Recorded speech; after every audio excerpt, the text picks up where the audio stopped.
Assalamualaikum warahmatullahi wabarakatuh. Perkenalkan, saya Yulisa Putri dari Prodi Teknik Lingkungan dengan NIM 118250069.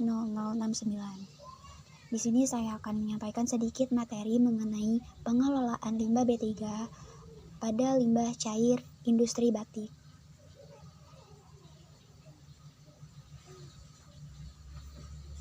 Apa itu limbah B3?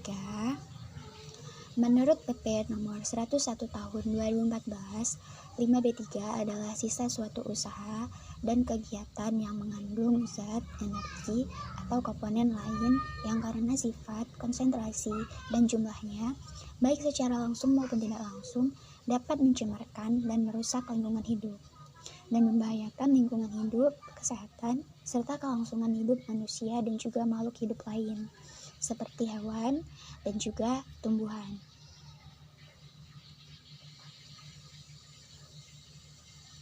Limbah produksi batik. Keberadaan industri batik pada suatu daerah tentunya akan memberikan keuntungan secara ekonomi pada daerah tersebut.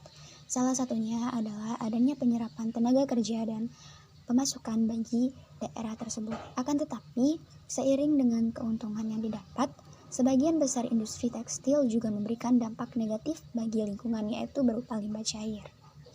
Limbah cair batik yang dibuang umumnya berasal dari proses pewarnaan, pencucian, dan pelepasan malam.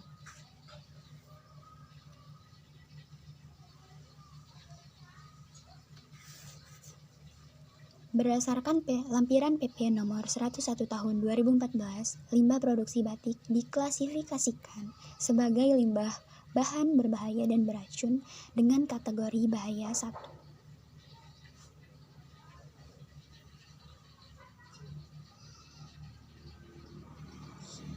Karakteristik limbah B3 pada limbah cair batik. Limbah cair batik bersifat toksik atau beracun karena di dalamnya terkandung logam berat berupa krom, besi, aluminium yang berasal dari proses pewarnaan batik tersebut. Limbah ini cukup berbahaya bagi manusia dan juga lingkungan. Jadi air yang terserap ke permukaan tanah, airnya tidak bisa kita konsumsi secara langsung. Cara pengujian, uji toksikologi LC50 atau Lethal Concentration 50 merupakan suatu perhitungan untuk menentukan keaktifan dari suatu ekstrak atau senyawa. LC50 adalah pada konsentrasi berapa ekstrak yang dapat mematikan 50% dari organisme yang akan kita uji. Semakin kecil harga LC50, maka semakin toksik suatu senyawa tersebut. Biasanya pengujian ini menggunakan ikan sepat.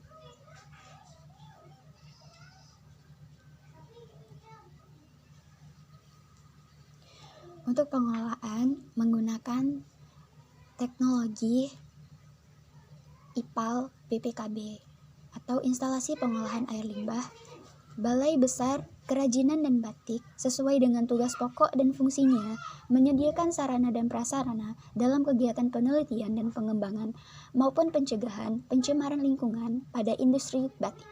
Fungsi instalasi pengolahan air limbah oleh BPKB tidak hanya untuk mengolah limbah batik dari hasil kegiatan pelatihan dan penelitian, tetapi diharapkan bisa digunakan sebagai percontohan bagi industri batik dalam pengolahan limbahnya. Prinsip pengolahan limbah cair batik. Air limbah sebelum dilepas ke pembuangan akhir harus menjalani pengolahan terlebih dahulu. Untuk dapat melaksanakan pengolahan air limbah yang efektif diperlukan rencana pengolahan yang baik. Pengolahan limbah cair untuk mengatasi limbah industri batik di Balai Besar Kerajinan dan Batik dilakukan dengan metode fisika, kimia, dan biologi untuk menurunkan kadar parameter pencemar air. Nah, di sini ada skema IPAL BPKB. Itu ada 2 skemanya. Yang pertama tampak samping dan yang kedua itu gambar tampak atas. Terima kasih. Sekian.